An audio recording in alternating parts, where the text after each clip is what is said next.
Hello and welcome back to video 2, and this is a set of videos revising time from year 3 just to help us to tell the time. And I set you on the end of the last video some questions to find the answers to, and we'll just go through the answers now. So I'm going to take my picture off the screen and then we can look at the screen. So we're going to look at question 1 and we're going to look at the time here. The first thing I'm going to look at is the hour hand and how it's traveling between. In 1 hour, it will travel from 10 o'clock to 11 o'clock. And then so we know it's either one of those.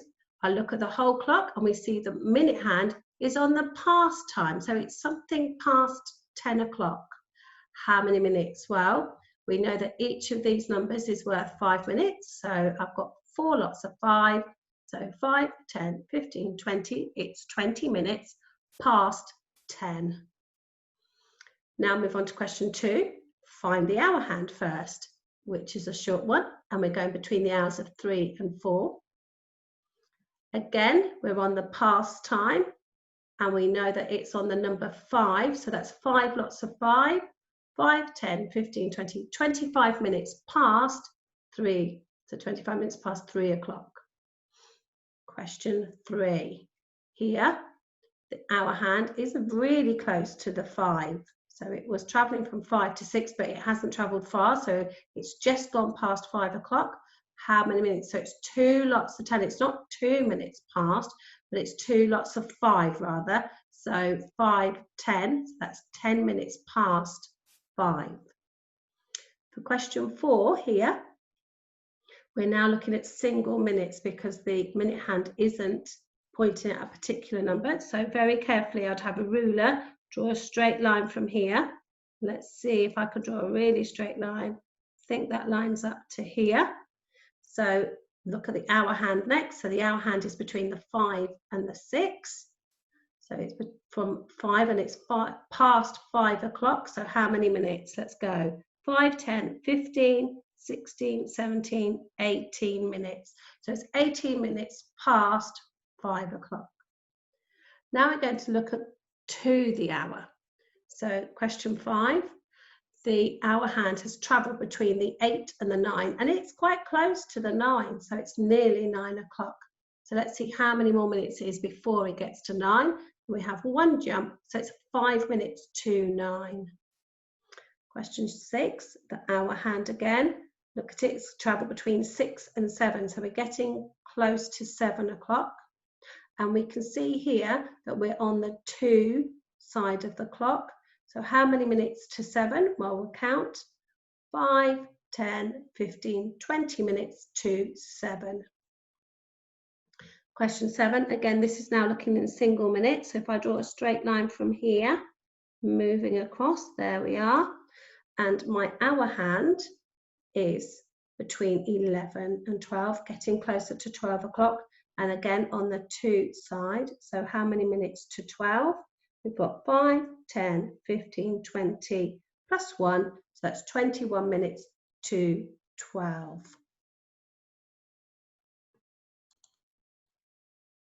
Now I'm going to look at how we could use just the hour hand to estimate what a time is, what the time is, just by looking at the hour hand first. So if we have a hand, draw one here.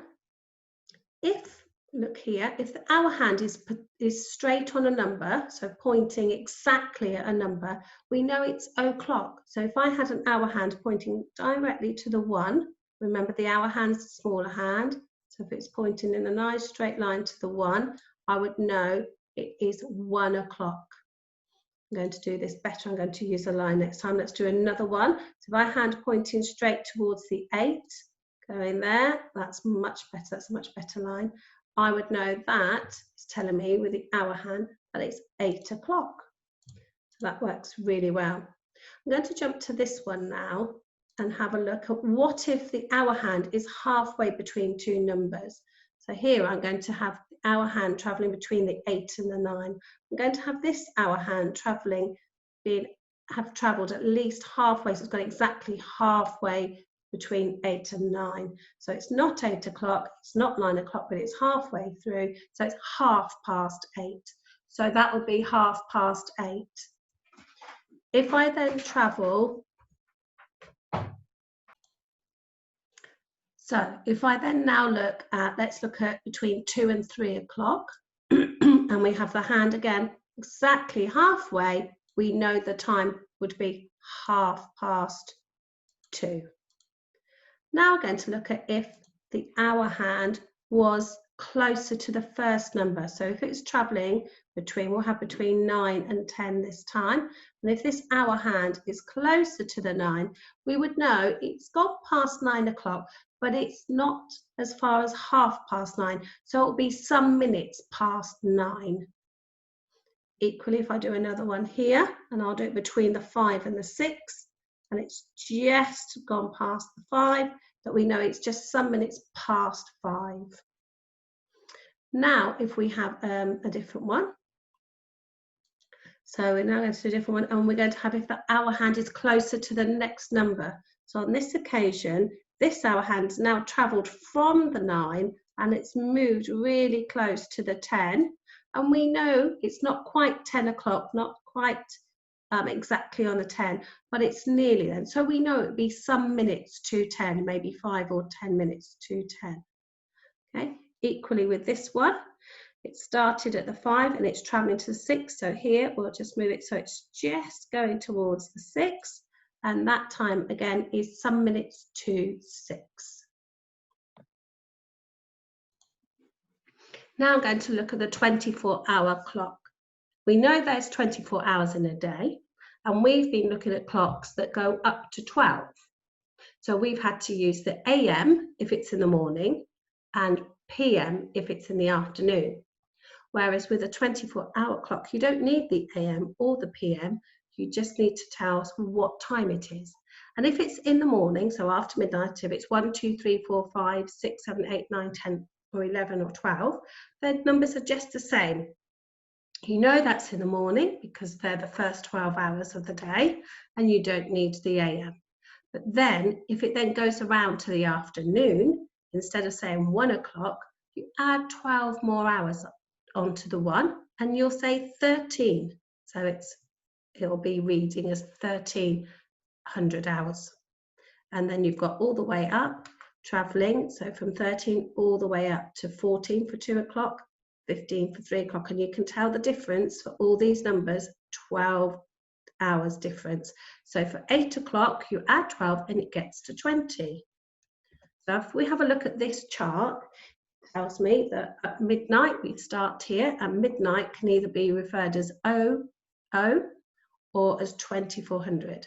And this chart is showing me what it would look like on a 12-hour clock with AM and PM. On a 24-hour clock, you don't need it. So for the first 12 hours, you've got exactly the same times here, but you don't need the AM here. When we move to 24 hours, instead of saying 1 PM, we'll say 1300 hours. So say 5 PM, we add 12 onto 5, 1700. And that's how we look at a 24-hour clock. So let's have a look at this example. So this is the time, and we can tell the time for this for both the morning and the afternoon. We don't know at the moment which time it's telling us, but we can do it for both of them. So I'm going to take my hour hand, look at my hour hand, it's between the 7 and the 8. And look at my minutes, and we've got, it's on the 5, completely on the 5, so we've got 5, 10, 15, 20, 25 minutes past 7, because it's on the past side. So if it was on a digital clock, it would look like this, 07:25. And that would tell me it's 7:25 in the morning. I don't need to have AM. I know that because if it was in the afternoon, it would tell me a different time. And if I look at the 7, I need to add 12 onto 7, and it would be 19:25. And here we are, we have 19:25. So that's how we'd look at the digital clock and the differences that there are.